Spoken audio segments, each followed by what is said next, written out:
of FIVA and the basic core area of FIVA, how it works and where it spread, so that the GEM officials and all of the participants will get to know about FIVA.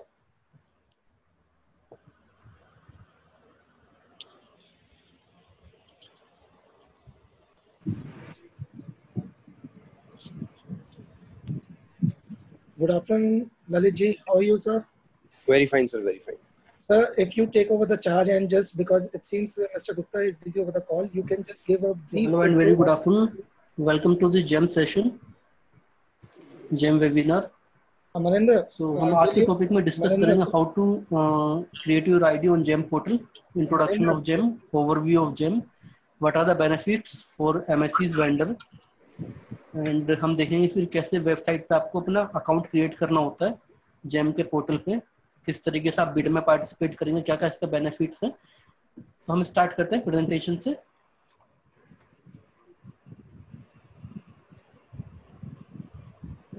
तो आप मेरी screen पे देख पा रहे हैं ये introduction of GEM। So GEM is an online procurement portal for all government buyers. जितने भी गवर्नमेंट बायर्स हैं हमारे पास, चाहे वो सेंट्रल के हों, चाहे वो स्टेट के हों, चाहे वो PSUs हों, चाहे वो ऑटोनोमस बॉडीज हों, स्कूल, कॉलेज, हॉस्पिटल, तो जहाँ भी गवर्नमेंट परचेजिंग की जाती है, आप सबको मैंडेटरी हो गया है कि जो भी चीज़ GEM पे अवेलेबल होगी आपको GEM के पोर्टल से ही परचेज करनी है। GEM के पोर्टल पे हम GFR रूल फॉलो करते हैं। GFR stand for general financial rule. तो जनरल फाइनेंशियल रूल में एक स्पेसिफिक रूल है, रूल नंबर 149 GEM के बारे में, जिसमें कहा गया है the procurement of goods and services by ministry और department will be mandatory for goods और सर्विस अवेलेबल ऑन GEM। यानी कि जो भी गुड्स या सर्विसेज GEM के मार्केट पे अवेलेबल होंगे, गवर्नमेंट डिपार्टमेंट को GEM से ही परचेज करनी है। And GEM aims to enhance efficiency, transparency, inclusiveness in public procurement. और जब भी हम बात करते हैं पब्लिक प्रिक्योरमेंट की, तो उसमें पब्लिक मनी इन्वॉल्व होती है और उस पब्लिक मनी का यूज करके डिपार्टमेंट अपने डिपार्टमेंट के लिए परचेजिंग करते हैं। GEM provide the tools of E bidding, reverse auction and direct procurement. तो GEM के पोर्टल से गवर्नमेंट डिपार्टमेंट को ऑप्शन मिल जाता है बिडिंग करने का, ई बिडिंग करने का, रिवर्स ऑक्शन करने का एंड डायरेक्ट प्रिक्योरमेंट करने का। ये किस किस अमाउंट पे किया जा सकता है वो मैं आपको आगे डिस्कस करूंगा। GEM के 3 पिलर्स है, कैशलेस, कॉन्टैक्टलेस एंड पेपरलेस। तो GEM के पोर्टल कंप्लीट कैशलेस सिस्टम है, यानी कि पेमेंट यहाँ पे हार्ड कैश पेमेंट नहीं की जाती, पेमेंट सीधा वेंडर के अकाउंट में ही आएगी। आपको कोई भी ऑर्डर मिलता है किसी भी गवर्नमेंट डिपार्टमेंट से, तो सीधा पेमेंट आपके अकाउंट में ही आएगा। चाहे डिपार्टमेंट किसी भी मोड से परचेजिंग कर रहे हो, किसी भी मोड के थ्रू आपको पेमेंट करते हो, चाहे वो आपको NEFT कर रहे हो, चाहे वो आपको RTGS कर रहे हो, GPA कर रहे हो, PFMS के थ्रू पेमेंट कर रहे हैं, तो पेमेंट सीधे आपके वेंडर के अकाउंट में ही आती है। कंप्लीट कैशलेस पोर्टल है हमारा। एंड ऑफ कोर्स हम लोग कॉन्टैक्टलेस है। कॉन्टैक्टलेस इस तरीके से कि यहाँ पे कोई भी जब ऑर्डर प्लेस होता है, ऑर्डर प्लेस होने से पहले तक हम वेंडर की इन्फॉर्मेशन एक दूसरे से शेयर नहीं करते, यानी कि बायर को पता नहीं होगा कि ऑर्डर किस वेंडर के पास जाने वाला है। उसी तरीके से वेंडर को भी नहीं पता होता, सेलर को भी नहीं पता होता ऑर्डर कहाँ से आने वाला है। So it is a complete transparent portal. एक कंप्लीट ट्रांसपेरेंसी हमने मेंटेन की हुई है। ऑर्डर प्लेसिंग से पहले तक एक दूसरे की इन्फॉर्मेशन नहीं दी जाती। एंड ये ऑफ कोर्स हम लोग पेपरलेस सिस्टम है। तो GEM के पोर्टल पे कोई जरूरत नहीं कि आप कोई पेपर अपलोड करें, हम सिर्फ आपसे पेपर का नंबर मांगते हैं।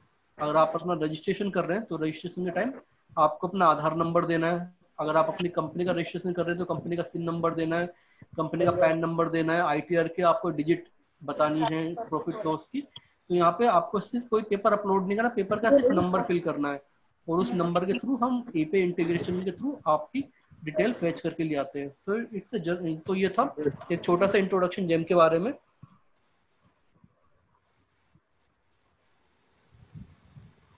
आगे चलते हैं। तो ये है फुटप्रिंट ऑफ GEM कि GEM को हमने कहाँ कहाँ तक आगे बढ़ा लिया है।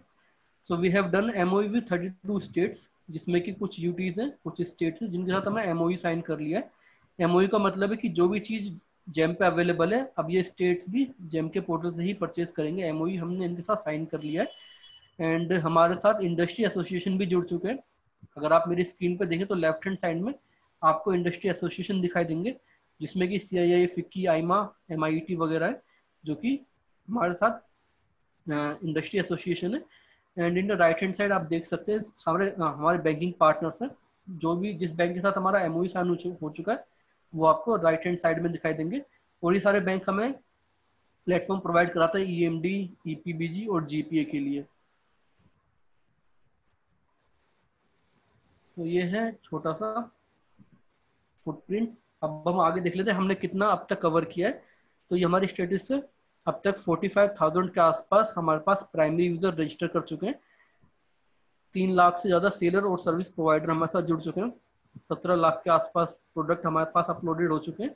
और अब तक करीब 54,000 करोड़ का ट्रांजैक्शन जेम के मार्केट से हो चुका है। जेम को बने हुए भी मोर देन 3.5 ईयर हो चुका है और हमने इतने टाइम पीरियड में ही 54,000 करोड़ का ट्रांजैक्शन जेम के मार्केट से कर लिया है।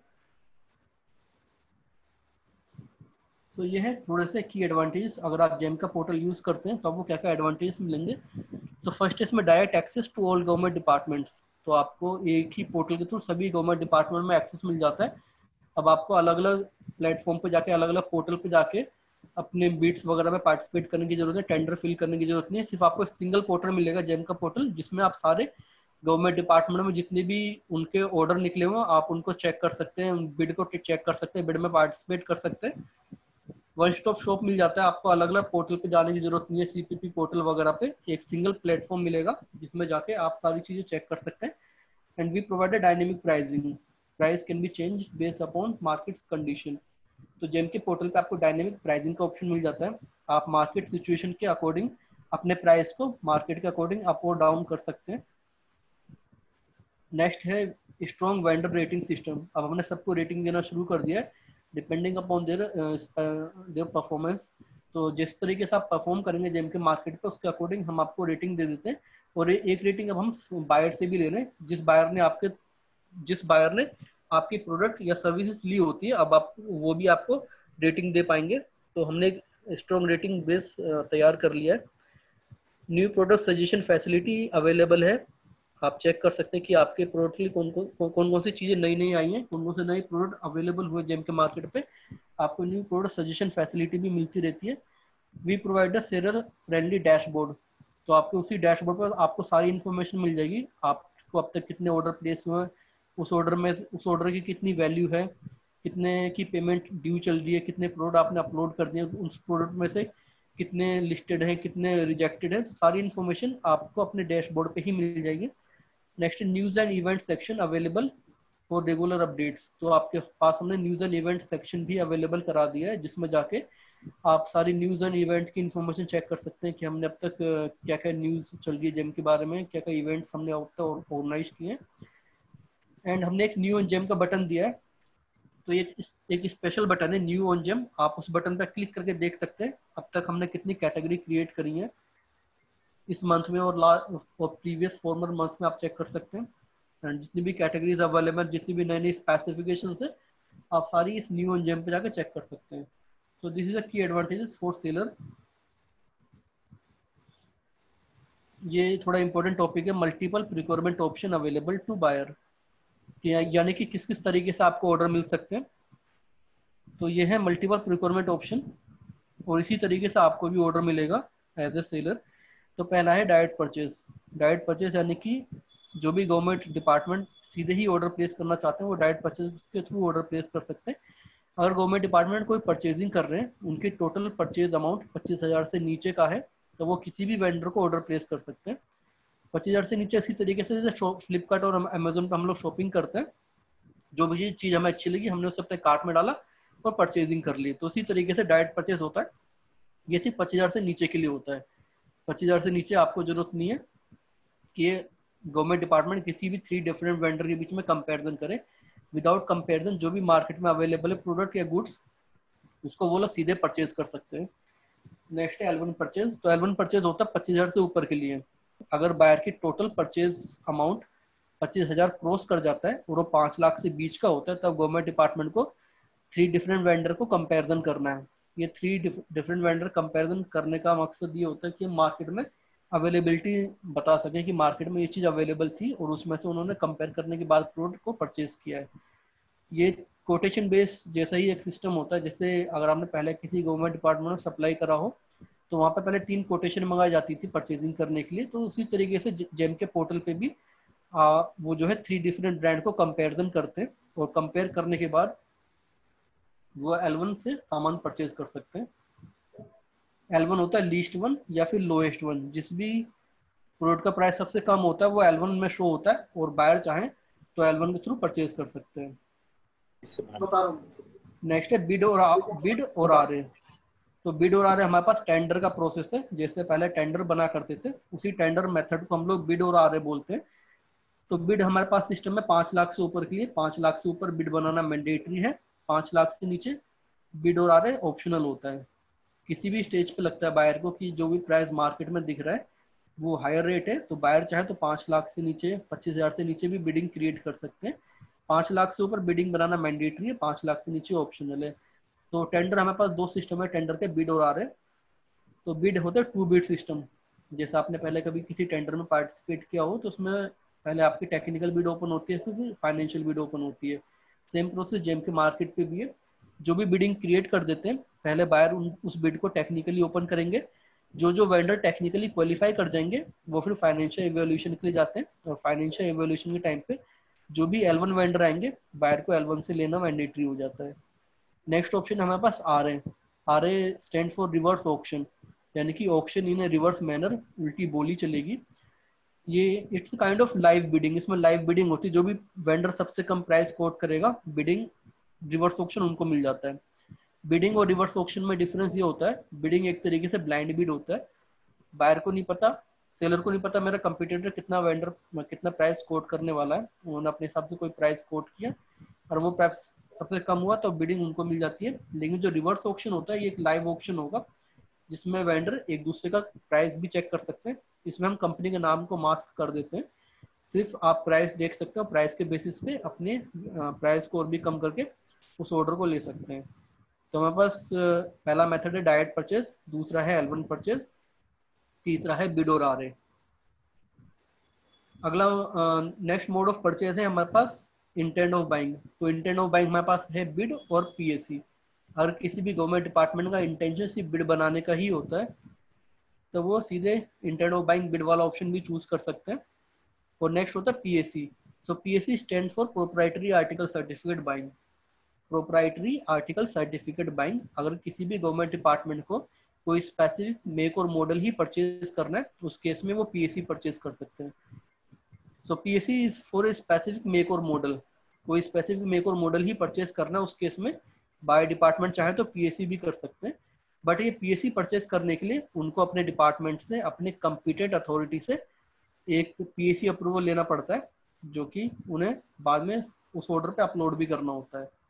तो पीएससी सिंगल मेक और मॉडल के लिए होता है। अगर मैं आपको एग्जांपल देके बताऊं तो जैसे कि अगर गवर्नमेंट डिपार्टमेंट को आईफोन परचेज करना है, आईफोन जैसे किसी एप्पल कंपनी ही मैन्युफैक्चर करते हैं, उसमें किसी अदर ब्रांड को कंपेयर कर भी नहीं सकते, तो वो पीएससी के थ्रू परचेज किया जा सकता है। अगर उनका डिपार्टमेंट एचपी का प्रिंटर यूज कर रहा है तो उसमें एचपी का ही कार्टिज लगेगा, किसी और कंपनी का कार्टिज वो यूज भी नहीं कर सकते, तो वो भी पीएससी आइटम होता है। तो ये पीएससी करना डिपार्टमेंट के ऊपर होता है कि वो पीएससी के थ्रू लेना चाहते हैं या फिर एक नॉर्मल बिडिंग करना चाहते हैं। बट पीएससी जब भी वो लोग करेंगे, पीएससी का अप्रूवल उनको अपने कॉम्पिटेंट अथॉरिटी से लेना मैंडेटरी है। तो ये है multiple option available to buyer.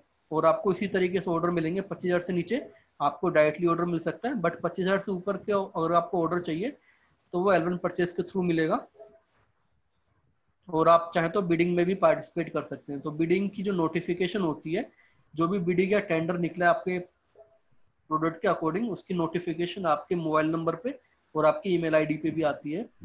अगर आपने सेम जो भी कैटेगरी का प्रोडक्ट है वो अपलोड किया हुआ है तो आपके पास नोटिफिकेशन भी आएगा थ्रू ईमेल और थ्रू फोन नंबर। जो भी आपने नंबर दिया है और ईमेल है उस पर आपके पास नोटिफिकेशन भी आता है बिड में पार्टिसिपेट करने के लिए। So this are the multiple option available to buyer. Next है function based flexibility for seller. तो हमने आपको प्राइमरी और सेकेंडरी सेलर क्रिएट करने का भी ऑप्शन दिया है। जब आप पहला रजिस्ट्रेशन करते हैं जेम के मार्केट पे तो आपका प्राइमरी सेलर का रजिस्ट्रेशन होता है, प्राइमरी यूजर का रजिस्ट्रेशन होता है, और आप अपने अंडर सेकेंडरी यूजर भी क्रिएट कर सकते हैं और आप उनको रोल भी असाइन कर सकते हैं, जैसे कि वो आपके बिहाफ पे बिड में पार्टिसिपेट करें, ऑर्डर फुलफिलमेंट करें या फिर कैटलॉग अपलोड करें। और आप चाहे तो एक सिंगल पर्सन को भी सारे रोल दे सकते हैं, चाहे तो आप उन रोल को डिफरेंशिएट भी कर सकते हैं। मकसद ये था कि जो भी हमारे प्राइमरी यूजर होते हैं, मोस्टली वो कंपनी के डायरेक्टर या सीईओ होंगे, उनके खुद के पास इतना टाइम नहीं होता कि वो खुद बैठ के जेम के मार्केट में प्रोडक्ट वगैरह अपलोड करें या बिड में पार्टिसिपेट करें। तो इस केस में वो अपने किसी ऑथराइज पर्सन को सेकेंडरी सेलर क्रिएट कर सकते हैं और उनको रोल असाइन कर सकते हैं। तो ये तो था फंक्शन बेस्ड हायरार्की सेलर्स के लिए। अब एक बार बात कर लेते हैं पब्लिक प्रिक्योरमेंट पॉलिसीज की, एमएससीज के लिए, कि आपको कौन कौन सी पॉलिसीज मिलती हैं पब्लिक प्रिक्योरमेंट में। तो जो नोटिस था पब्लिक प्रिक्योरमेंट पॉलिसी एमएससीज के लिए, ऑर्डर 2012 वाला, जिसमें कहा गया कि आपको 25% का रिजर्वेशन मिलेगा एज ए एमएससी गुड्स और सर्विसेज के लिए। यानी कि आपके पास 25 जितने भी गवर्नमेंट डिपार्टमेंट में सभी को मैंडेटरी की 25% एमएससी वेंडर से परचेज करेंगे, जिसमें कि 4% होता है SC/ST के लिए, 3% होता है वुमेन एंटरप्रेन्योर्स के लिए। तो ये 25% का आपको रिजर्वेशन मिल जाता है और आपको कुछ एक्स्ट्रा बेनिफिट्स भी मिलते हैं, जिसमें कि आपको टेंडर कॉस्ट नहीं देनी पड़ेगी, EMD से आप एग्जम्प्टेड हो जाते हैं और आपको परचेज प्रेफरेंस भी मिलता है। परचेज प्रेफरेंस का मतलब होता है कि जो भी वेंडर अगर L1 आया है वो नॉन MSC है और आप 15% के रेंज में MSC वेंडर होते हैं, तो आपको कुछ परचेज प्रेफरेंस मिल जाता है 25% तक का। और आपके लिए हमने 358 आइटम्स को रिजर्व भी रखा हुआ है MSCs के लिए। और साथ ही साथ हमने उद्योग आधार से आपका API इंटीग्रेशन भी किया हुआ है, जिसके थ्रू हम आपको आइडेंटिफाई करते हैं कि आप MSCs हैं या नहीं है। अगर आपका उद्योग आधार मेमोरेंडम बना हुआ है तो हम आपको MSC कंसीडर कर लेते हैं और आपको MSC के जितने भी बेनिफिट्स होते हैं वो आपको जेम पे भी मिलेंगे। और इसके अकॉर्डिंग जितनी भी MSCs हैं, जो भी NSIC और DIC के थ्रू रजिस्टर है, उनको भी हम EMD एग्जम्प्टेड कर देते हैं। और हमने जेम के पोर्टल पे एक क्लोज दिए हुआ है जिसमें कि परचेज प्रेफरेंस दिया हुआ है। उन परचेज प्रेफरेंस का आप बेनिफिट ले सकते हैं। L1 प्लस 15% का जो मार्जिन दिया है हमने, वो भी पॉलिसीज दी है आपको, और कुछ आइटम को रिजर्व भी रखा हुआ है।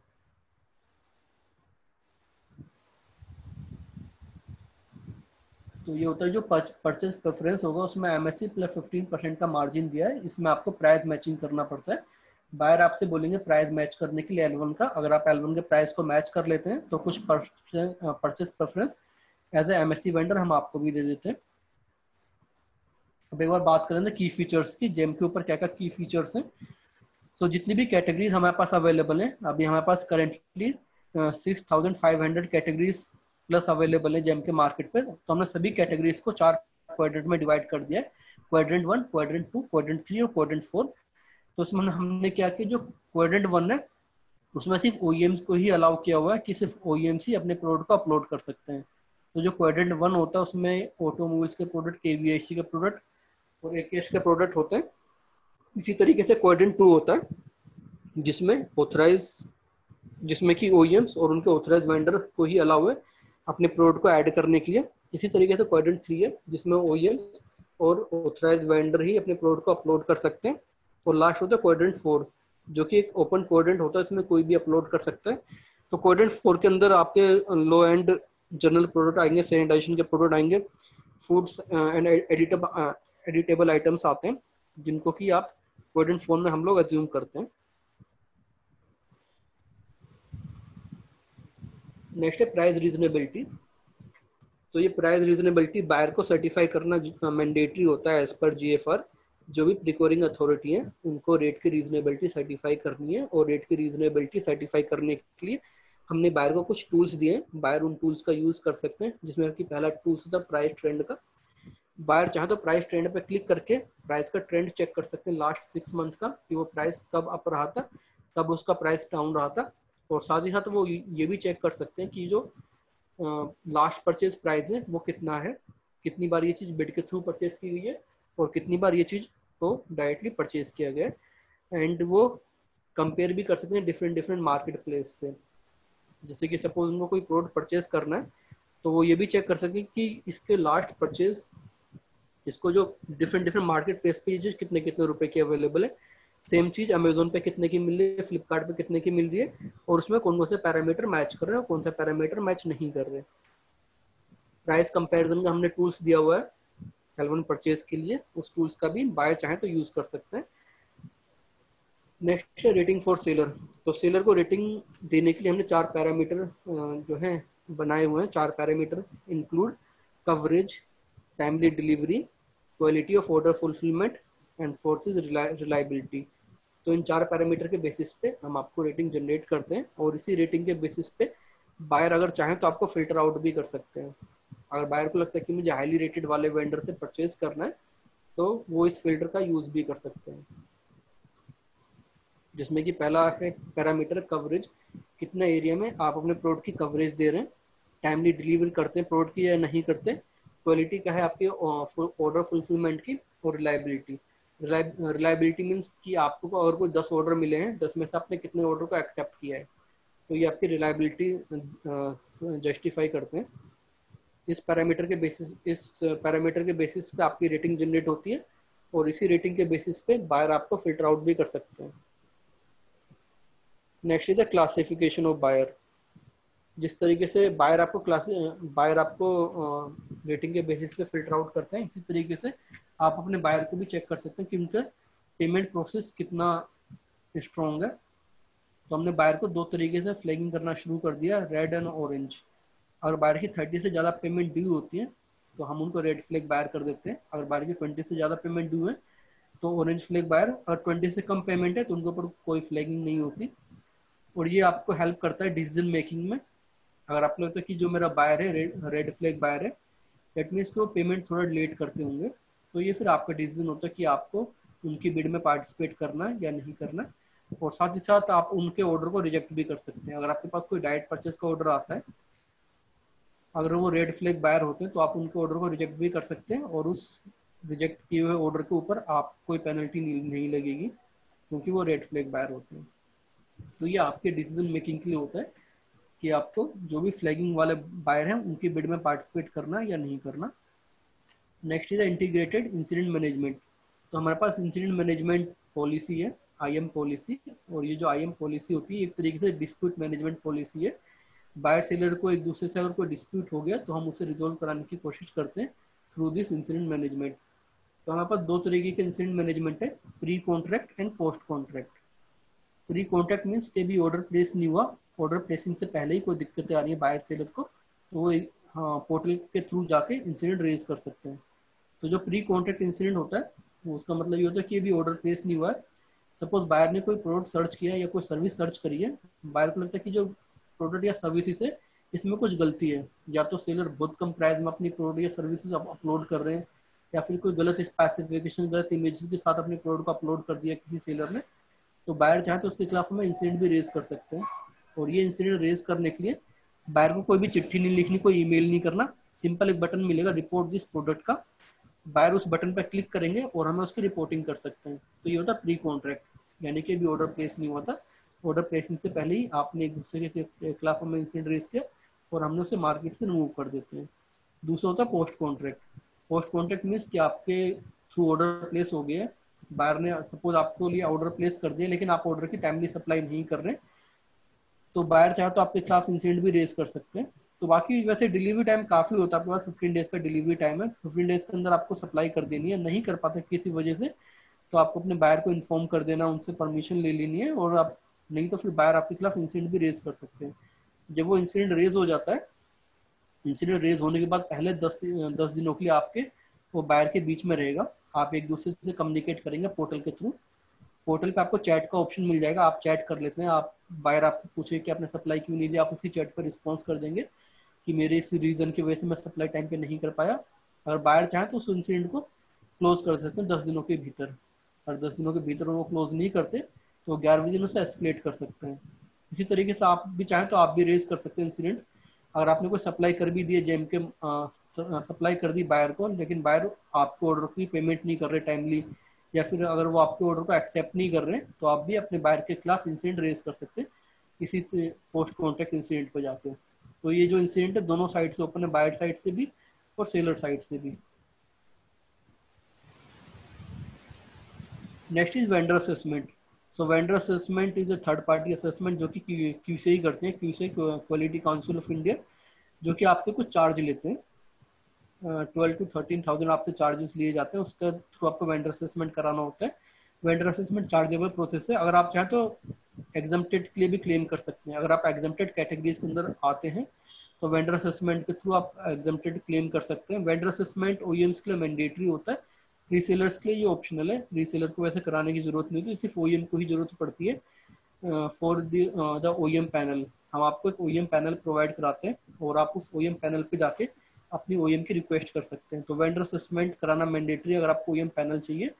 वेंडर असेसमेंट से अगर आप एग्जम्प्टेड कैटेगरी के अंदर आते हैं तो वेंडर असेसमेंट एग्जम्प्टेड के लिए भी क्लेम कर सकते हैं. तो कुछ कुछ पार्टीज है जो कि वेंडर असेसमेंट से एग्जम्प्टेड है, जिसमें कि पहला होता है कि अगर आपका टर्नओवर 500 करोड़ से ऊपर का है तो आप वेंडर असेसमेंट से एग्जम्प्टेड होते हैं. अगर आप एनएसआईसी के थ्रू रजिस्टर्ड है तब भी आप वेंडर असेसमेंट से एग्जम्प्टेड होते हैं. अगर आप जेडीडी सर्टिफाइड वेंडर हैं तो भी आप वेंडर असेसमेंट से एग्जम्प्टेड होते हैं. इसी तरीके से कुछ कुछ हमने पॉइंट्स दिए हुए हैं. आप हमारी वेंडर असेसमेंट पॉलिसी को रेफर कर सकते हैं. वेंडर असेसमेंट के बारे में जानना है अगर आपको ज़्यादा कि कौन कौन से पार्टीज एग्जम्प्टेड हैं, तो उसका लिंक मैंने सबसे नीचे पोर्टल पे दिया हुआ है. और ये पीपीटी साइट पे ऑलरेडी अवेलेबल भी है, आप इसको पीपीटी को भी देख के उस रिसोर्सेज को डाउनलोड कर सकते हैं. तो ये है vendor assessment done by QCI. Next है सर्विस सैनिटाइजेशन बाय क्यूसीआई. तो सर्विस की सैनिटाइजेशन करने के लिए भी क्यूसीआई टीम को ही बोला हुआ है, वही सर्विस के सैनिटाइजेशन भी करते हैं. तो सर्विसेज को सैनिटाइजेशन करने के लिए भी वो लोग आपसे आपके डिपार्टमेंट का नाम पूछते हैं, कंपनी का नाम पूछते हैं, वैलिडिटी पूछते हैं और state for which licence has been issued. तो ये थोड़ी बहुत डिटेल आपसे मांगने के बाद आपकी सर्विस की भी सैनिटाइजेशन कर देते हैं, तो आपकी सर्विस में मार्केट में लाइव हो जाती है. तो we have 130 plus services live on the GeM market. तो 130 प्लस तरीके की सर्विसेज हैं जो कि जेम के मार्केट पे लाइव है, including laundry service, taxi service, HR service, cloud service. इस तरीके से 130 प्लस सर्विसेज है. अगर आप वो सर्विस भी देते हो तो आप सर्विस भी अपलोड कर सकते हैं जेम के मार्केट पे.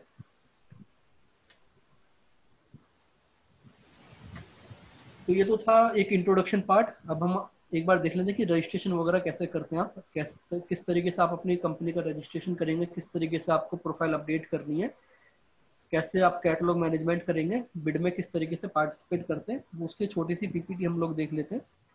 तो रजिस्ट्रेशन करने के लिए दो तरीके से आप अपना रजिस्ट्रेशन कर सकते हैं, एज ए प्राइमरी यूजर और एज ए सेकेंडरी यूजर. तो प्राइमरी यूजर का अकाउंट आपकी कंपनी के सीईओ या फिर जो भी आपके डायरेक्टर होते हैं उनके नाम से होना होता है, या फिर जो आपके की पर्सन होंगे उनका पहला रजिस्ट्रेशन होगा.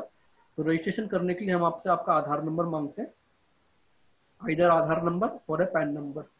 तो ये आपका चॉइस है कि आपको आधार नंबर से रजिस्ट्रेशन कराना है या फिर पैन नंबर से कराना है.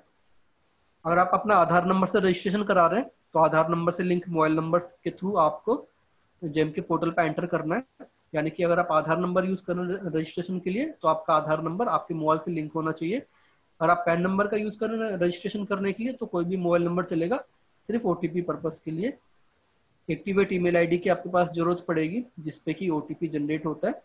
Document as per constitution type such as CIN, PAN, DIPPT, UM, ITR. तो ये डॉक्यूमेंट की जरूरत पड़ती है आपकी कॉन्स्टिट्यूशन टाइप के अकॉर्डिंग.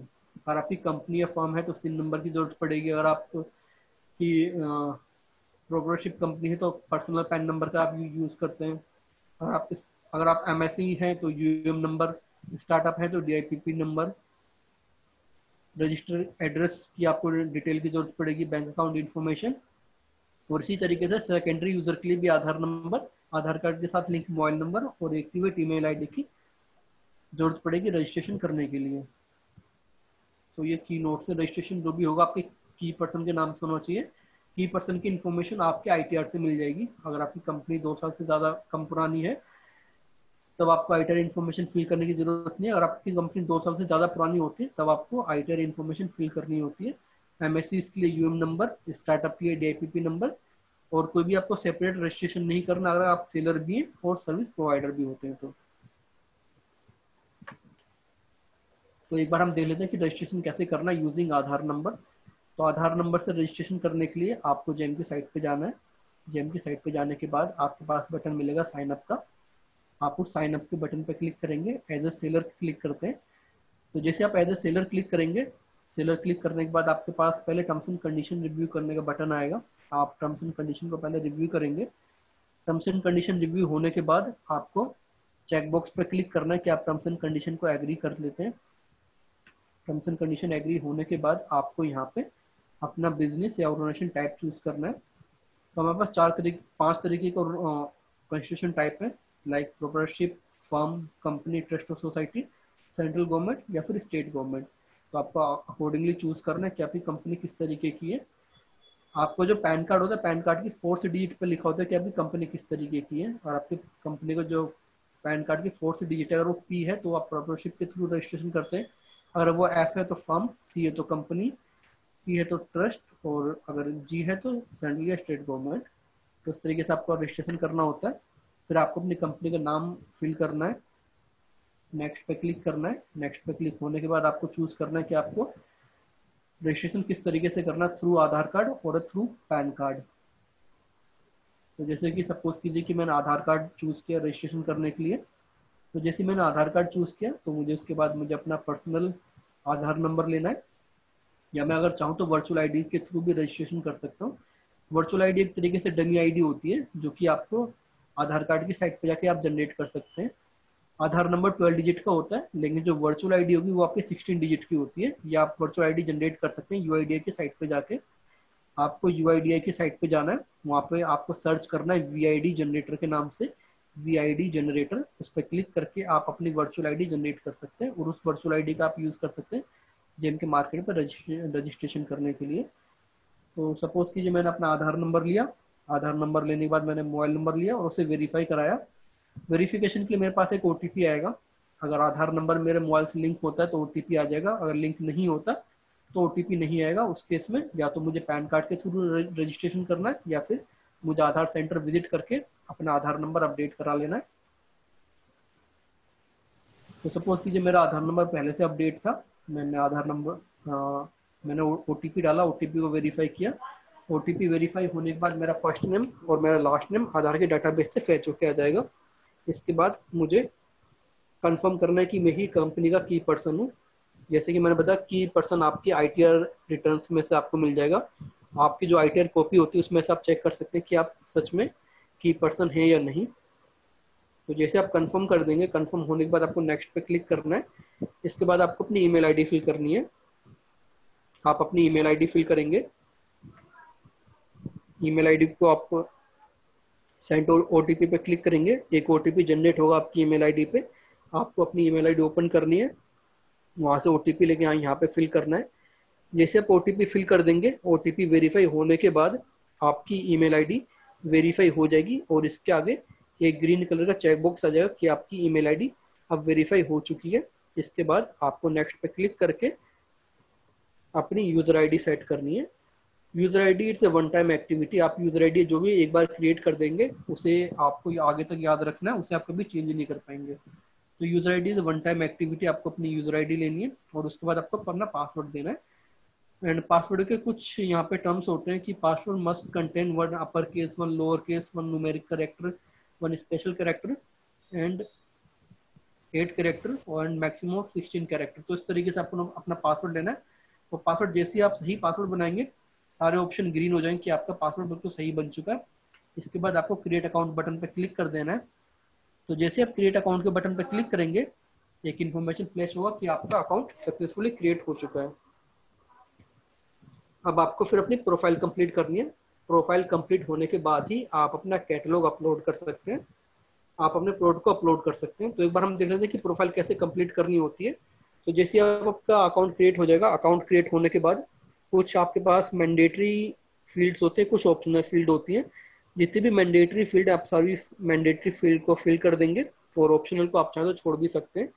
तो जैसे कि इसमें पैन वैलिडेशन है, कंपनी प्रोफाइल है, ऑफिस एड्रेस है और बैंक अकाउंट, ये सारी आपकी मैंडेटरी इन्फॉर्मेशन है। जो भी स्टार मार्क है वो सारे मैंडेटरी है, तो आपको सारा ये फिल कंप्लीट करना है। पैन वैलिडेशन में आपको अपना पर्सनल पैन नंबर फिल करना है। अगर आप प्रोप्राइटरशिप के थ्रू रजिस्ट्रेशन कर रहे हैं तो आपको पर्सनल पैन नंबर फिल करना है। अगर आपकी कंपनी है तो कंपनी का पैन नंबर फिल करना है आपको।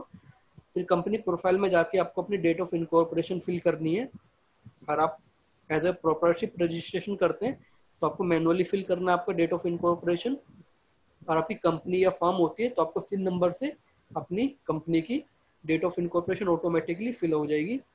फिर आपको अपनी ऑफिस लोकेशन फिल करनी है, बैंक अकाउंट इन्फॉर्मेशन फिल करनी है। अगर आप एमएससी या स्टार्टअप होते हैं तो आपको उसकी इन्फॉर्मेशन देनी है। और जब आपकी सारी प्रोफाइल कंप्लीट हो जाएगी, इसके बाद ही आप अपना कैटलॉग अपलोड कर सकते हैं। तो कैटलॉग अपलोड करने का मैं आपको छोटी सी पीपीटी दिखा देता हूँ, कैटलॉग कैसे अपलोड करना है। तो कैटलॉग अपलोड करने के लिए आपको जेम की साइट पे जाना है, एज ए सेलर लॉगिन कर लेना है। लॉगिन होने के बाद सबसे ऊपर डैशबोर्ड पे आपको कैटलॉग का बटन दिखाई देगा, कैटलॉग। कैटलॉग पे जाने के बाद आपको ऐड न्यू ऑफरिंग पे क्लिक करना है। जैसे आप ऐड न्यू ऑफरिंग पे क्लिक करेंगे, इस तरीके से आपके पास ट्रेल आ जाएगी, कैटलॉग ट्रेल, जिसपे लिखा है catalogue general information, catalogue information, offering quantity and price, product specification and images, upload images. तो ये आपकी पूरी ट्रेल कंप्लीट हो जाएगी। इसके बाद ही आपका प्रोडक्ट जेम की मार्केट पे अपलोड होगा। तो अपलोड करने के पहले आपको कैटेगरी सर्च करने की, कौन सी कैटेगरी आप ऑफर करना चाहते हैं। तो कैटेगरी सर्च करने के लिए आपको यहाँ पे इनिशियल फिल करने हैं, और जैसे आपकी कैटेगरी सर्च हो जाती है, आपके पास 4 लेवल तक की कैटेगरीज आ जाएंगी, L1, L2, L3, L4 तक की। तो सपोज कीजिए कि आपको वुडन पेंसिल अपलोड करनी है, आपने वुडन पेंसिल टाइप किया। वुडन पेंसिल टाइप होने के बाद जो भी पेंसिल अवेलेबल होगी उसके थ्रू हम आपको इमेज दिखा देंगे कि ये जो वुडन पेंसिल है इस तरीके से दिखती है। तो जैसे आप कैटेगरी सर्च कर लेंगे, कैटेगरी या जैसे आप सिलेक्ट करेंगे, कैटेगरी सिलेक्ट होने के बाद सीधे ही आपके पास उसकी 4 लेवल तक की कैटेगरीज आ जाती है, L1, L2, L3, L4। जैसे ये वुडन पेंसिल थी, तो वुडन पेंसिल में office equipment and accessories L1 category होगी, ऑफिस सप्लाईज आपकी L2, राइटिंग इंस्ट्रूमेंट L3, और वुडन पेंसिल आपका L4 हो गया। इसके बाद आपको अपनी बाकी रिमेनिंग इन्फॉर्मेशन फिल कर देनी है। इसमें पहले आपको ब्रांड चूज करना कि कौन से ब्रांड का प्रोडक्ट है। आपको अपनी ब्रांडिंग चूज करनी है। इनकेस अगर आपका ब्रांड यहाँ पे अवेलेबल नहीं होता है, उस केस में आप हमारे पास ब्रांड के रिक्वेस्ट भी कर सकते हैं। आपके पास एक बटन आएगा, click here to add new brand, आपको उस पर क्लिक करके हमें ब्रांड के रिक्वेस्ट आप हमें कर सकते हैं। तो ब्रांड के रिक्वेस्ट करने के लिए आपको पहले अपने ब्रांड का नाम लिखना है, कौन सी साइट पे वो ब्रांड अवेलेबल है उसका लिंक आपको प्रोवाइड कराना है, और सपोर्टिंग डॉक्यूमेंट देने। इसके बाद आपको सारी उसकी जनरल इन्फॉर्मेशन फिल कर देनी है। फिर आपको सेव एंड प्रोसीड पे क्लिक करना है। तो जैसे आप सेव एंड प्रोसीड पे क्लिक करेंगे तो यहाँ पे आपसे पेयरिंग के लिए पूछ ले जाएगा, और आपका प्रोडक्ट ऑलरेडी जेम के मार्केट पे अपलोडेड है तो आप उसे पेयरिंग करके आगे जा सकते हैं, अगर वो क्वाड्रेंट 2 या 3 का होता है। और अकॉर्डिंगली आप प्रोसीड विद न्यू पे क्लिक करके दोबारा से उसे ऐड कर सकते हैं। तो दोबारा से ऐड करने के लिए आपके पास पहले कैटलॉग इन्फॉर्मेशन पूछी जाएगी, आपको अपनी कैटलॉग इन्फॉर्मेशन प्रोवाइड करानी है। तो इस कैटलॉग इन्फॉर्मेशन के अंदर आपको अपने मॉडल का नाम लिखना है, प्रोडक्ट का नाम लिखना है, प्रोडक्ट की डिस्क्रिप्शन लिखनी है, और वो कौन से यूआरएल में अवेलेबल है। वीडियो यूआरएल अगर आप देना चाहें तो आप दे सकते हैं। जो भी स्टार मार्क वाला आता है वो मैंडेटरी है, जो भी नॉन स्टार मार्क है वो नॉन मैंडेटरी है। तो जो भी नॉन स्टार मार्क है आप उसे छोड़ के आगे भी जा सकते हैं। इसके बाद आता है ऑफरिंग क्वांटिटी एंड प्राइस। अगर आपके पास ओईएम पैनल है तो आप उसे एज ए ओईएम ऐड कर सकते हैं, और आप एज ए रीसेलर ऐड करना चाहते हैं तो आपको ऑथराइजेशन नंबर, ऑथराइजेशन एजेंसी और वैलिडिटी डाल के उसे सेव कर देना है। नेक्स्ट आता है एसकेयू। सो एसकेयू स्टॉक कीपिंग यूनिट। अगर आपके पास है एसकेयू तो आप फिल कर सकते हैं, और वो मैंडेटरी फील्ड नहीं है तो आप इसे छोड़ के आगे भी जा सकते हैं। Next is price. आपको अपने प्रोडक्ट की प्राइसिंग फिल करनी है। तो जो भी प्राइस आप फिल कर रहे हैं उसे 10% कम करके आपको अपना ऑफर प्राइस देना है, और ये ऑफर प्राइस आपके सारे चार्जेस इंक्लूड करेगा, जिसमें आपका जीएसटी, लोडिंग, अनलोडिंग सभी चार्जेस इंक्लूड रहता है। यानी कि अगर आपको कोई भी ऑर्डर मिलता है तो आपको इतने प्राइस में देना जितने में आप उसे ऑफर कर रहे हैं। हाँ, लेकिन आप डिलीवरी लोकेशन भी चूज कर सकते हैं कि कौन कौन सी लोकेशन तक आपको वो प्राइस रखना है। नेक्स्ट आती है डिस्काउंट। अगर आपको एडिशनल डिस्काउंट देना चाहते हो तो एडिशनल डिस्काउंट दे सकते हैं थ्रू दिस स्लैब डिस्काउंट। इस स्लैब डिस्काउंट पर क्लिक करके आप एडिशनल डिस्काउंट दे सकते हैं। फिर आता है डिलीवरी लोकेशन। कौन कौन सी लोकेशन पे आप सप्लाई करना चाहते हैं, आप अपने हिसाब से अपनी डिलीवरी लोकेशन सेट कर सकते हैं। आपको किसी पर्टिकुलर स्टेट में ही अपना डिलीवरी लोकेशन बतानी है तो वो भी बना सकते हैं। किसी पर्टिकुलर पिन कोड पे आपको अगर सप्लाई करनी है तो पिन कोड भी आप एंटर कर सकते हैं। या फिर कोई पर्टिकुलर रीजन आपको बताना है, north region, south India, north India, तो वो भी कर सकते हैं। फिर आता है करंट स्टॉक, मैक्सिमम क्वांटिटी कितनी है आपके पास उस प्रोडक्ट की और मिनिमम क्वांटिटी आप कितना देना चाहते हैं। फिर आता है lead time for direct purchase, तो आपको लीड टाइम चूज करना है डायरेक्ट परचेज के लिए। नेक्स्ट इज स्पेसिफिकेशन, आपको अपने प्रोडक्ट की स्पेसिफिकेशन फिल करनी है। स्पेसिफिकेशन फिल होने के बाद आप उसे सेव कर देंगे। सेव होने के बाद आएगा अपलोड इमेजेस, आपको अपने प्रोडक्ट की इमेजेस अपलोड करनी है। तो इमेजेस के लिए कुछ गाइडलाइंस होती हैं कि आपको जो भी इमेज है वो बिल्कुल क्लियर बैकग्राउंड, वाइट बैकग्राउंड के साथ होनी चाहिए, विदाउट एनी वाटरमार्क, कोई भी ईमेल आईडी कुछ भी फ़ोन नंबर उस इमेज के ऊपर नहीं होना चाहिए, और जो इमेज का साइज है वो 300 KB से कम तक का होना चाहिए। फिर आपको 3 इमेजेस अपलोड करनी है। 3 इमेजेस अपलोड होने के बाद आप उसे सेव एंड प्रोसीड पर क्लिक कर देंगे। टर्म्स एंड कंडीशन आपको रिव्यू करनी है। टर्म्स एंड कंडीशन रिव्यू होने के बाद आप उस टर्म्स एंड कंडीशन को एक्सेप्ट करेंगे और पब्लिश पर क्लिक कर देंगे। तो जैसे पब्लिश पर क्लिक करते हैं ये आपका प्रोडक्ट जो है मार्केट में अपलोड हो जाएगा। ये फिर हमारी अप्रूवल टीम के पास जाता है। हमारी प्रोडक्ट अप्रूवल टीम होती है, वो उसे बैकएंड से चेक करते हैं कि आपने सही तरीके से अपलोड किया या नहीं किया। अगर वो सही तरीके से अपलोड होता है तो वो पब्लिश हो जाती है। अब देख रहे थे बिड पार्टिसिपेशन, बिड में किस तरीके से पार्टिसिपेट कर सकते हैं आप। तो बिड में आप तभी पार्टिसिपेट कर सकते हैं जब आपका प्रोडक्ट जेम के मार्केट पे अपलोड होता है। जब आपकी ऑफरिंग जेम के मार्केट पे होगी उसके बाद ही आप बिड में पार्टिसिपेट कर सकते हैं। तो बिड में पार्टिसिपेट करने का फर्स्ट कंडीशन यही है कि आपकी जो भी प्रोडक्ट है, आपकी जो भी ऑफरिंग है जेम के मार्केट पे अपलोडेड होनी चाहिए और बाहर की रिक्वायरमेंट के अकॉर्डिंग होंगी, तभी आप बिड में पार्टिसिपेट कर सकते हैं। तो सपोज बिड में पार्टिसिपेट करने के लिए आपको सेलर के आईडी से लॉगिन करना है, बिड्स पे जाना है। बिड्स पे जाने के बाद आपको लिस्ट ऑफ बिड्स ओपन करनी है। तो जैसे आप लिस्ट ऑफ बिड्स ओपन करेंगे आपके पास बिड्स की इंफॉर्मेशन खुल जाएगी, जिसमें आप अगर देखें तो बिड्स बिड आ रहे लिखा हुआ, सर्विस बिड आ रहे, बंच बिड आ रहे, सर्विस बंच बिड आ रहे और बिड टू आ रहे। तो जेम के मार्केट पे बंच बिड भी होती है। बंच मीन्स कि सिमिलर कैटेगरीज के प्रोडक्ट को बायर चाहे तो बंचिंग भी कर सकते हैं।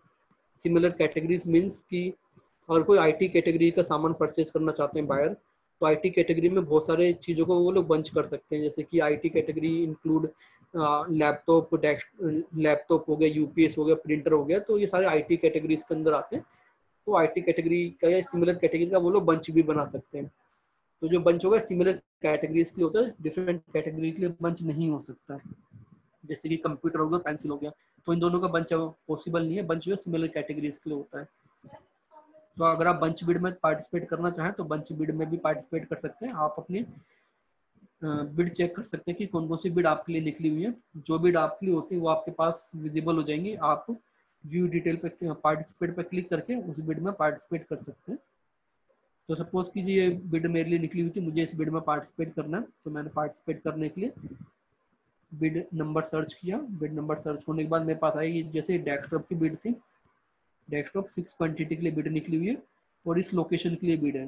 अगर इस लोकेशन तक सप्लाई करने में मैं इंटरेस्टेड हूँ तो मैं इस बिड में पार्टिसिपेट कर लूँगा, क्योंकि अगर एक बार मैं बिड में L1 आ गया तो मुझे उस ऑर्डर को सप्लाई करना, नहीं सप्लाई करता तो मुझे ऊपर एक्शन भी हो सकता है। तो आप पहले अपनी लोकेशन भी चेक कर सकते हैं कि कौन सी लोकेशन के लिए वो बिड निकली है। तो बिड में पार्टिसिपेट करने के लिए आपको पार्टिसिपेट पे क्लिक करना है। पार्टिसिपेट पे क्लिक होने के बाद बिड की ट्रेल आएगी। बिड की ट्रेल जिस पर लिखा हुआ technical bid, offer price, upload document, EMD and EPPG and verify OTP। तो वेरीफाई OTP डालने के बाद आपका बिड पार्टिसिपेशन सक्सेसफुल हो जाएगा।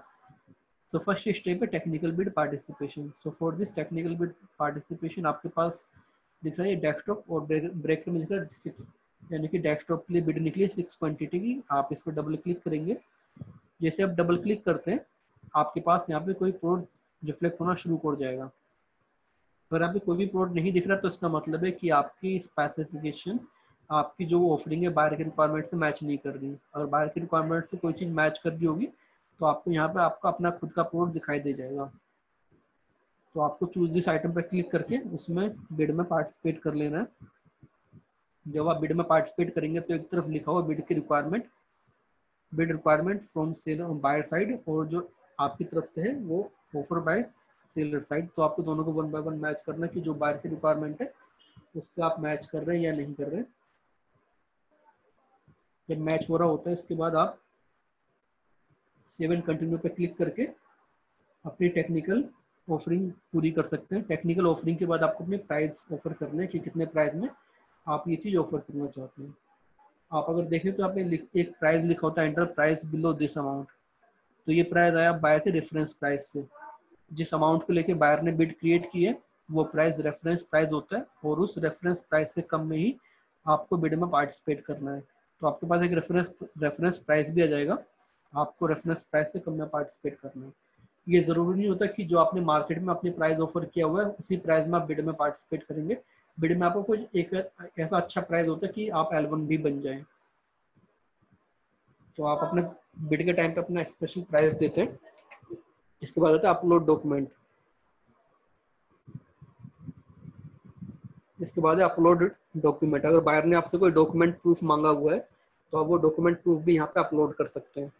तो जो ये डॉक्यूमेंट होगा वो आपका पास्ट टर्नओवर का डॉक्यूमेंट हो सकता है, पास्ट एक्सपीरियंस का डॉक्यूमेंट वगैरह हो सकता है। तो वो डॉक्यूमेंट आपको यहाँ पे अपलोड करना है, और उसी डॉक्यूमेंट के बेसिस पे बायर आपको टेक्निकली एक्सेप्ट या रिजेक्ट भी कर सकते हैं। नेक्स्ट है EMD एंड EPBG। तो EMD और EPBG एक टर्म होती है वो आपको देनी है। अगर आप एग्जम्प्टेड कैटेगरीज के अंदर आते हैं तो आप EMD देने से एग्जम्प्टेड हो जाते हैं। जैसे कि अगर आप NSIC हैं या फिर आप अगर MSC हैं फॉर सिमिलर कैटेगरी, तो आप EMD देने से एग्जम्प्टेड हो जाते हैं। EMD है, EPBG है। EPBG तब देनी है आपको जब आप उस ऑर्डर के अंदर L1 बन जाएंगे, तब आपको EPBG देनी है। अगर आप बिड में पार्टिसिपेट करते हैं तो बिड में पार्टिसिपेशन के टाइम पे आपको EMD सबमिट करनी होती है। अगर आप एग्जम्प्टेड कैटेगरी के अंदर नहीं आते तब आपको EMD अमाउंट सबमिट करना है। Last is verify OTP। तो आप OTP डाल के अपनी बिड को वेरीफाई कर देंगे और आपका बिड में पार्टिसिपेशन सक्सेसफुल हो जाएगा। तो नेक्स्ट इज विड्रॉल बिड।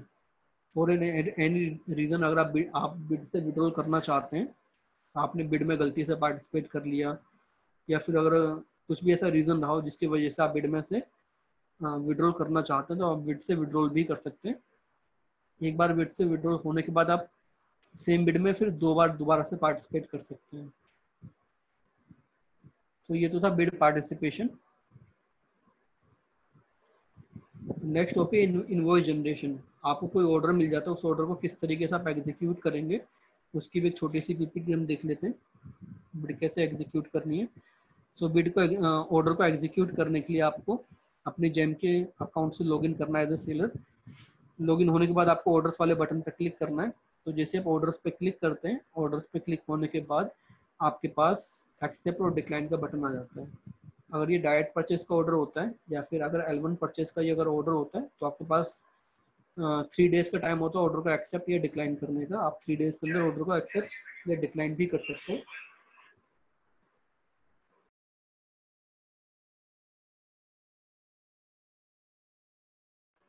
तो आपके पास 3 डेज का टाइम है ऑर्डर को एक्सेप्ट या डिक्लाइन करने का। अगर 3 डेज के अंदर आप ऑर्डर को एक्सेप्ट या डिक्लाइन नहीं करते तो ऑर्डर ऑटोमेटिकली कैंसिल हो जाता है। अगर आप नीचे देखें तो ऑर्डर की ट्रेल आ रही है जिस पर लिखा order placed, order accepted, order dispatched, order received and order paid. तो ऑर्डर प्लेस करना, ऑर्डर को रिसीव करना और ऑर्डर की पेमेंट करना, ये काम होते हैं बायर के। एज ए सेलर आपका काम होगा ऑर्डर को एक्सेप्ट करना और ऑर्डर को डिस्पैच करना। तो जो नीचे ये 2 ट्रेल दिख रही है, ये ट्रेल एज ए सेलर आपके लिए है। ऑर्डर को आपको पहले एक्सेप्ट करना है। ऑर्डर को एक्सेप्ट करने के लिए जो भी विद इन टाइम है, विद इन टाइम लिमिट के अंदर आपको ऑर्डर को एक्सेप्ट करना है। ऑर्डर एक्सेप्ट करने के लिए आपके पास एक OTP आएगा, आपको OTP डालना है। OTP डालने के बाद आपका ऑर्डर एक्सेप्ट हो जाता है। इसके बाद आपको इनवॉइस तैयार करनी है। जब आप उस ऑर्डर की सप्लाई करेंगे, सप्लाई के टाइम पे आपको इनवॉइस भी देनी है।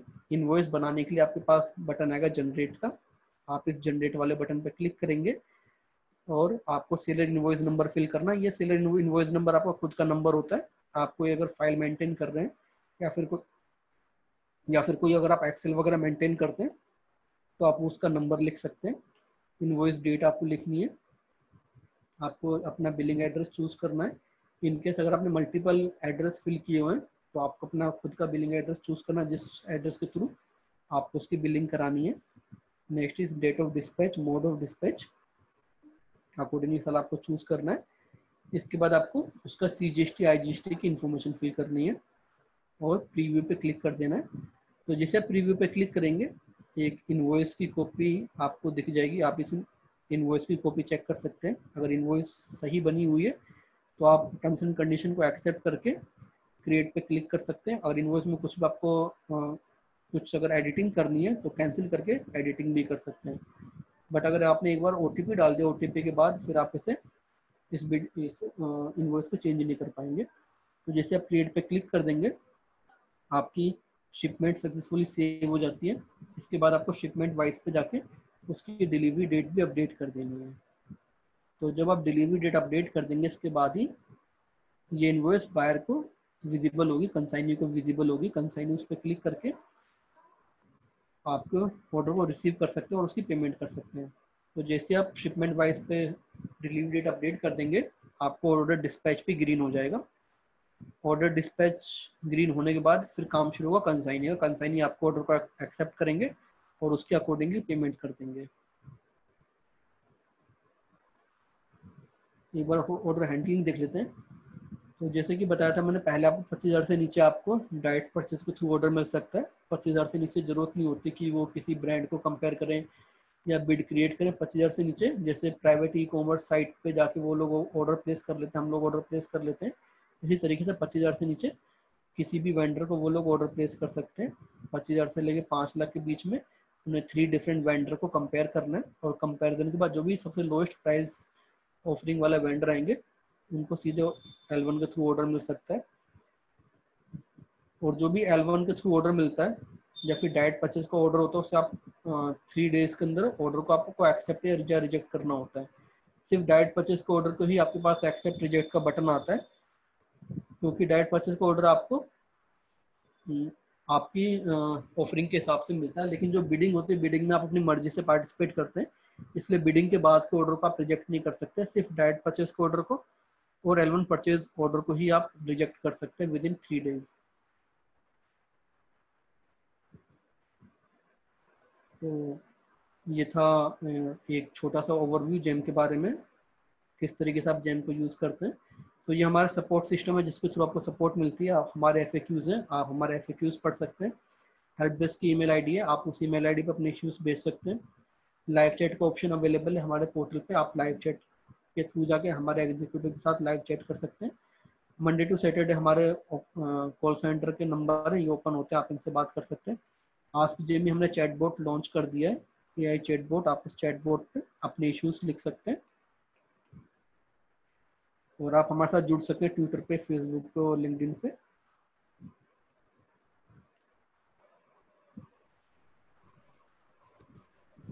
सो थैंक यू सो मच। अभी thank you Maninder. Meenu ma'am and Girish Gupta sir, मैं रिक्वेस्ट करती हूँ कि क्वेश्चन आंसर्स लेने से पहले एक बार FIWA के बारे में अगर आप लोग एक छोटा सा इंट्रोडक्शन दे दें, और उसके बाद हम क्वेश्चन आंसर्स लें पार्टिसिपेंट से।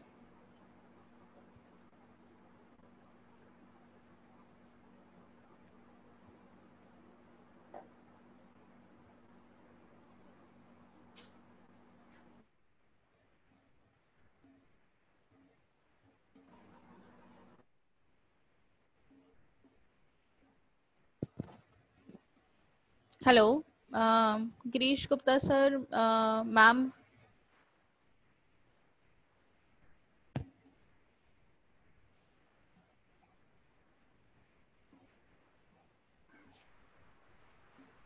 Girish Gupta sir, आपका mic mute है, so if you just unmute your mic, or I would request Mr. Lalit Goel to speak on behalf of FIVA.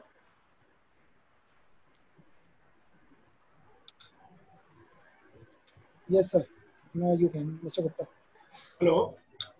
Hello sir, please go ahead. Yeah.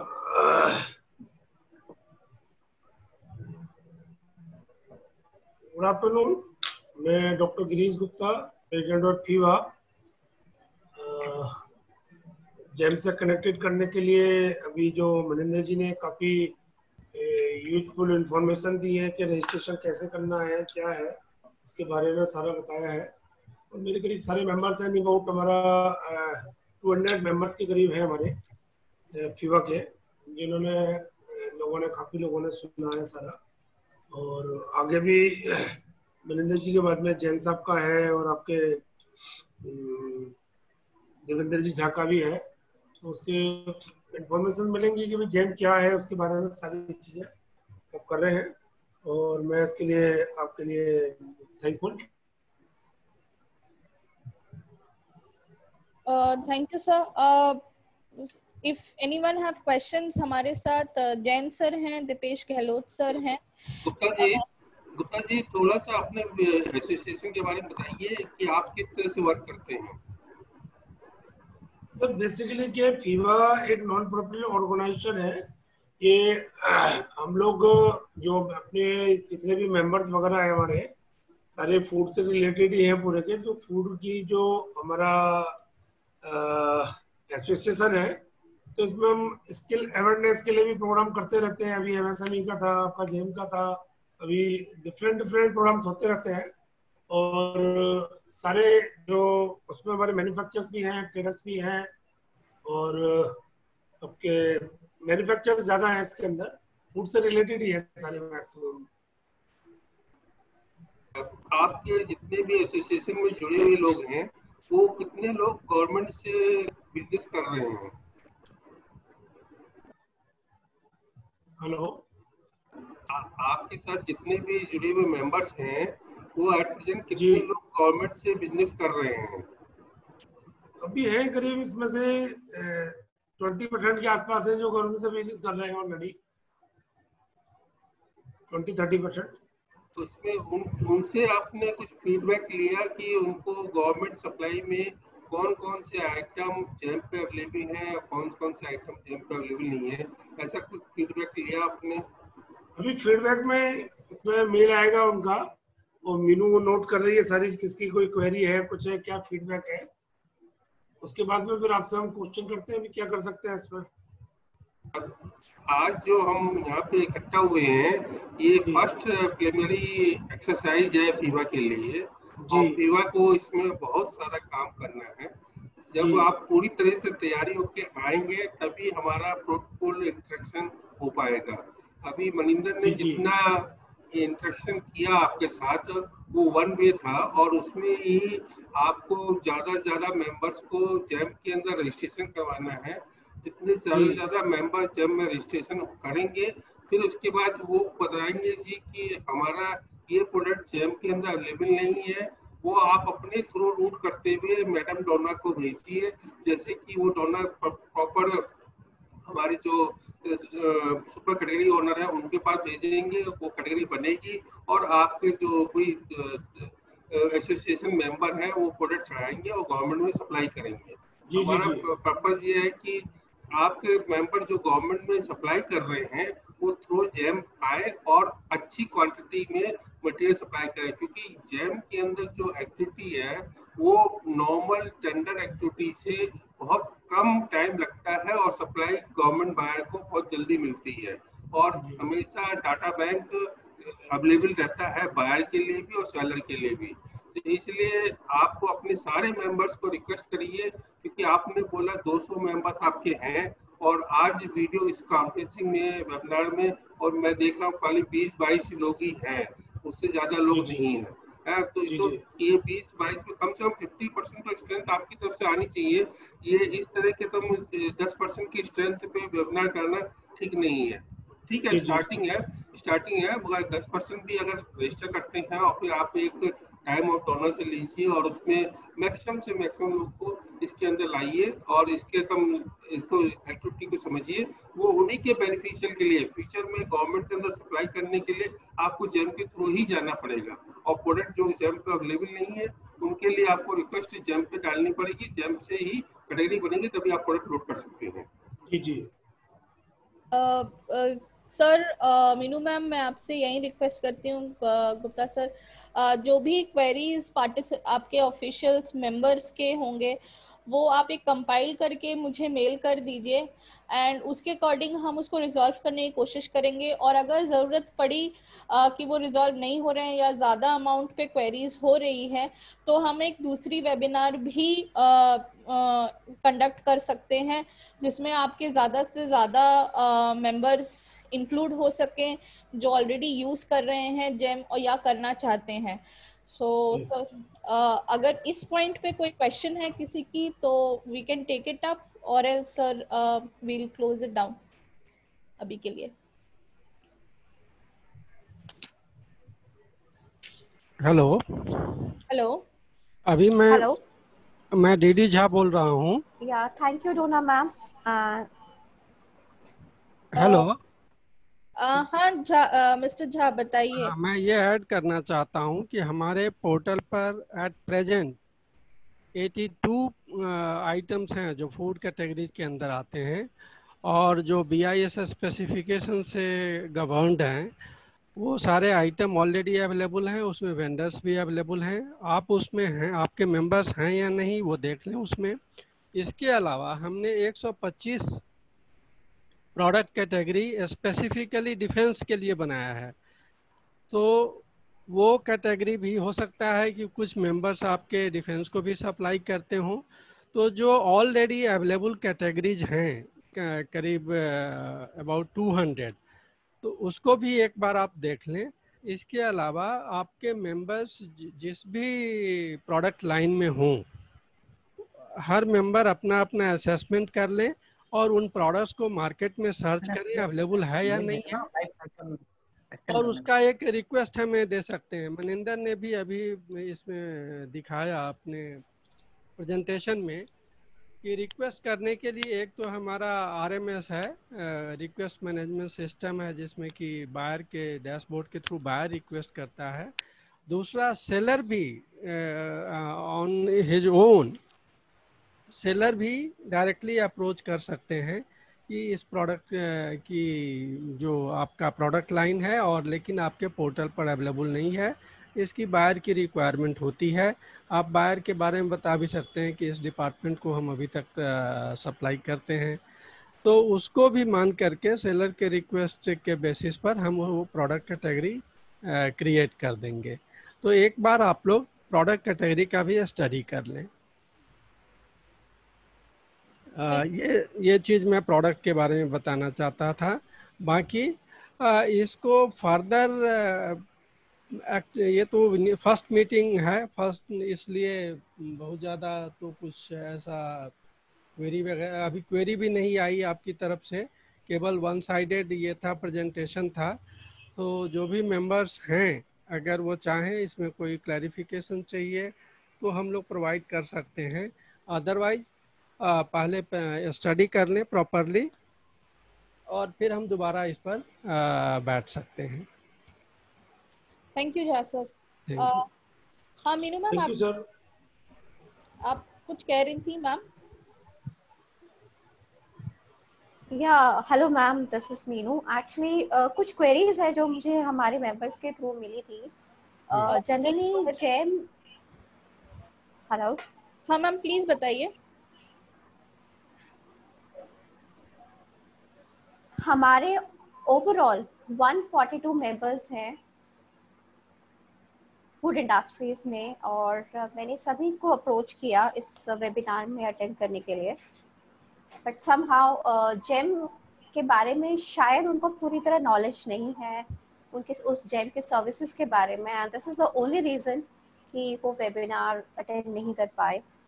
But somehow मैं definitely approach करूँगी और उनकी जो queries है उसमें से कुछ queries है मेरे पास जो मैं आपसे पूछना चाहती हूँ। Can I register myself both as a seller and service provider on GEM? This is okay. Yes, you can. Yes, ma'am, you can.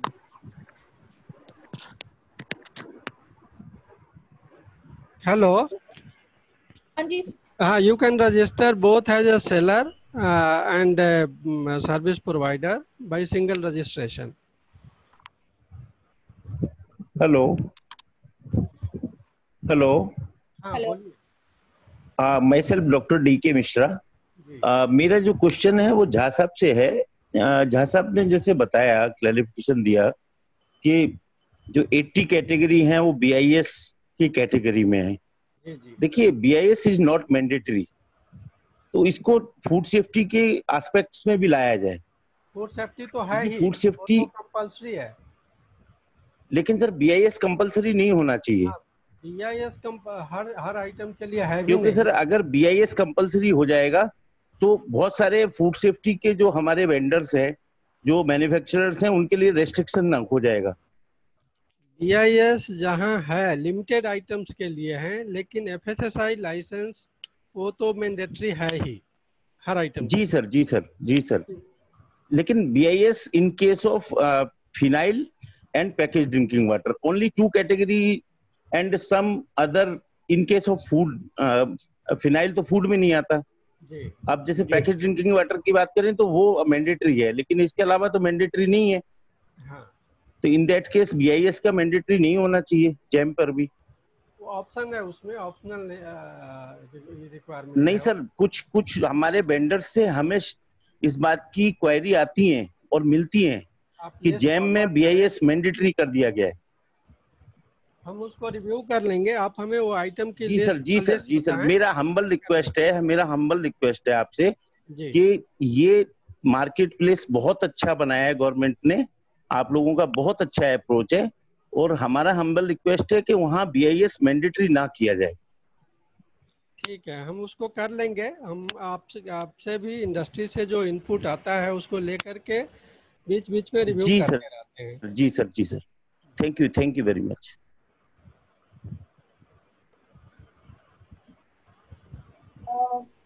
Yeah, I have one more question, sir. Ma'am, please go ahead. Why the seller has to offer a minimum discount on MRP to get a product listed on GEM?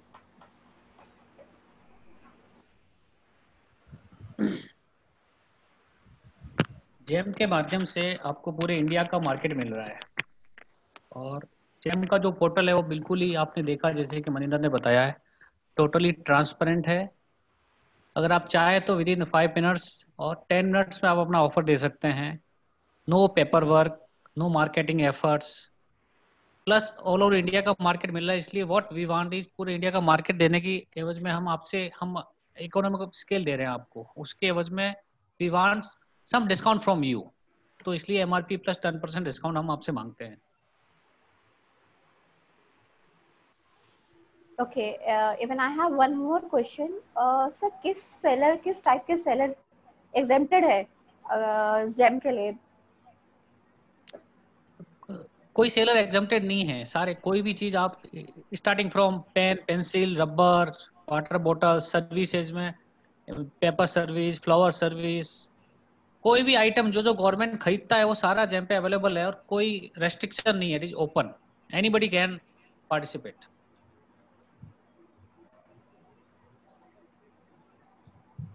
No restriction on sellers.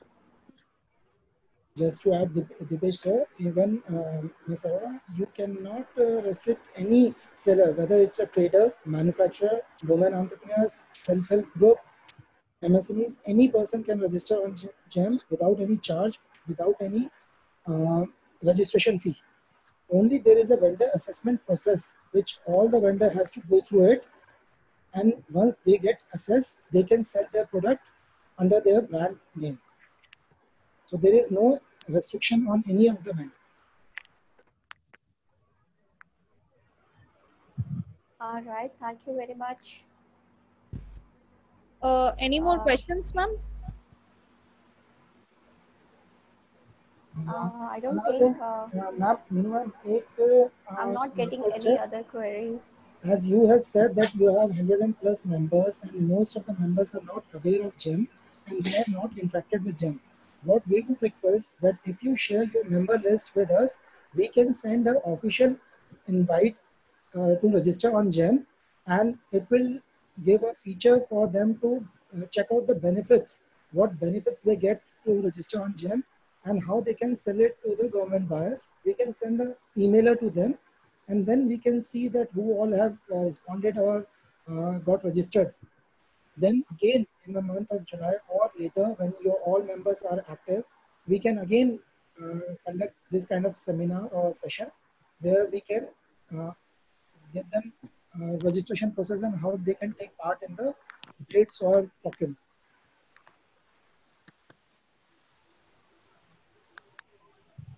Sure, sir. Sure, definitely, sir.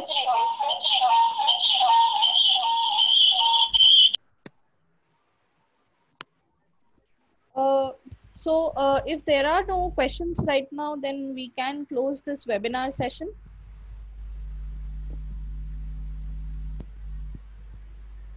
Dr. Girish Gupta, is there any other questions from your side?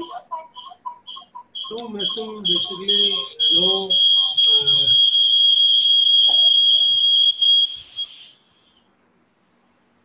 Hello hello madam, मैं कुछ और add करना चाहूँगा। हाँ hello जैसा mister Maninder Singh ने बताया कि रूल 149 है जनरल फाइनेंशियल रूल्स का, तो उसमें है कि कोई भी प्रोडक्ट या सर्विस जो जेम पोर्टल पर आ गया तो उसके बाद हर बायर, गवर्नमेंट बायर के लिए बिल्कुल कंपलसरी हो जाता है कि वो जेम के थ्रू ही परचेज करे। उस केस में अगर आपके मेंबर्स रजिस्टर्ड नहीं हैं तो फिर वो डिसएडवांटेज पर है, क्योंकि जेम के बाहर बायर जा नहीं सकता गवर्नमेंट बायर। तो इसलिए ये आपके इंटरेस्ट में है कि अपने सारे मेंबर्स को इस पर लाएं। इससे क्या है कि उनको एक वन स्टॉप अरेंजमेंट है, जहाँ की रजिस्ट्रेशन कर लिया, रजिस्ट्रेशन कराते ही कोई भी रिक्वायरमेंट अगर होती है गवर्नमेंट की तो उनके पास उसका नोटिस जाता है, या मार्केट में आपका प्रोडक्ट अवेलेबल है तो बिना किसी मार्केटिंग एफर्ट के आपका प्रोडक्ट वो सेलेक्ट कर सकते हैं। एक बहुत बड़ा एडवांटेज जो है प्लेटफॉर्म अपने आप आपको प्रोवाइड कर रहा है। तो इसलिए आपके मेंबर्स की पूरी कोशिश होनी चाहिए कि जल्दी से जल्दी इस पर आएँ। अभी जो है मान लीजिए कि जितने भी सारे स्कूल्स हैं या आंगनवाड़ीज हैं या मान लीजिए कि जेल्स हैं, कॉलेजेज हैं, हर जगह फूड आइटम की रिक्वायरमेंट आ रही है।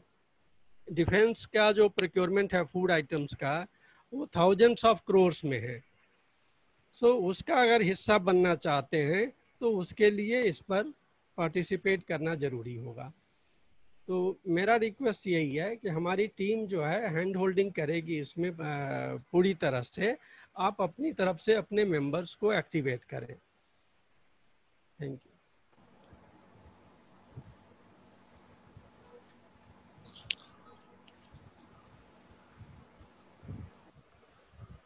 Hello.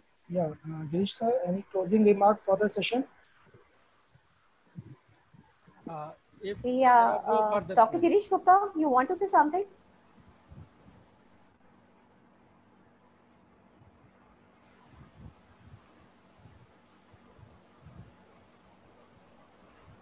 Yes, in fact, on his behalf, you can put down the closing remarks and then we can wind up this session.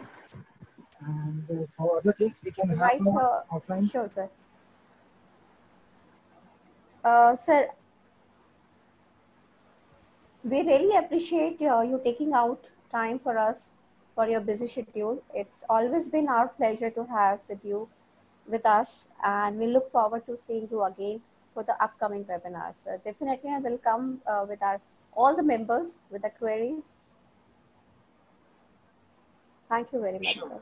Thank you. And you can send us the queries. You can compile the list of the queries and you can mail it to Jen. We will take. Sure, sir. We will definitely send you. Yes, ma'am. As I mentioned, you can mail it to me. You have my email ID, and we'll take it forward from there. We can resolve them offline, and we'll see if there is a requirement of doing another webinar. Right, ma'am. Thank you very much, and we will send you all the queries. Thank you. Through email. Thank you, Akhil sir. Thank you, Maninder ji. Thank you, Dona ma'am, and thank you, Mr. Jha sir. Thank you very much, sir. Thank you very much. Thank all you. the team of GEM. Thank you.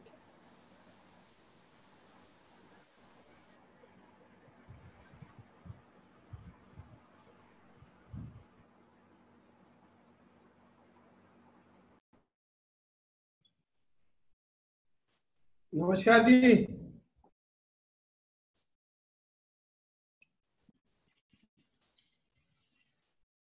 कैसे Gupta ji? Hello हाँ जी, sir, नमस्कार। कैसे हो? बढ़िया वैसा बढ़िया। सभी को नमस्कार। और सर? ठीक है संजीव जी सब। और गुप्ता जी?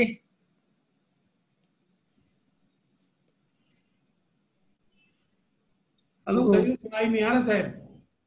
गुप्ता जी?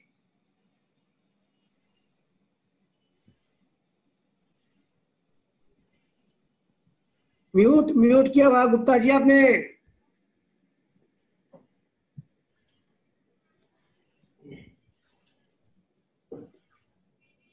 गुप्ता जी?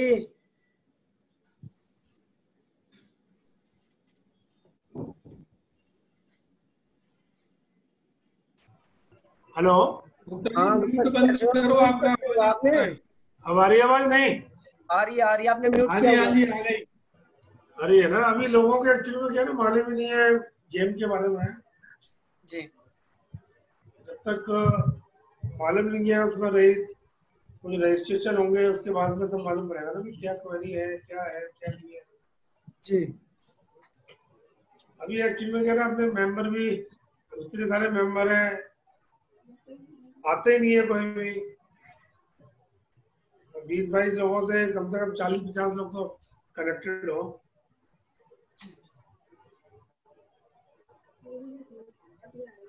और नेक्स्ट टाइम बढ़ाएंगे। नेक्स्ट टाइम क्या है, उसमें वो डिमोलाइज हो जाते हैं ना, वो भी हमसे फिर अप्रोच करेंगे तो करेंगे नहीं, बोले कि आपके मेंबर तो कहते हैं 200 हैं और आपके उसमें तो मेंबर ही जो है 20 मेंबर्स ही आते हैं, उसमें 3 लोग कम हो जाते हैं। 10-15 आईडी स्टाफ की खुलवा देते हैं, सारे लॉग इन कर लिया करेंगे। कम से कम जो मेंबर है वो होने तो चाहिए, सबको फोन कर रहे हैं, सबको इंफॉर्मेशन दे रहे हैं, उनकी उसी के लिए बेनिफिट है। जी जी। एमएसएमई में तो अभी 27 लोग थे, इसमें तो बहुत कम थे, जबकि ये बेनिफिशियल है बहुत ज्यादा। भाई जेम्स में जाके अपना रजिस्ट्रेशन अपने प्रोडक्ट करा सकता है आदमी, सारी चीजें।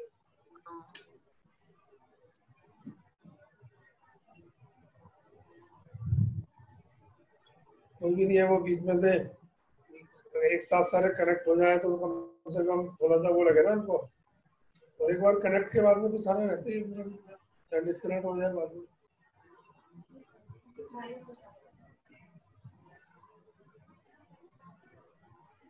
चलो देखते हैं नेक्स्ट मीटिंग में क्या होता है।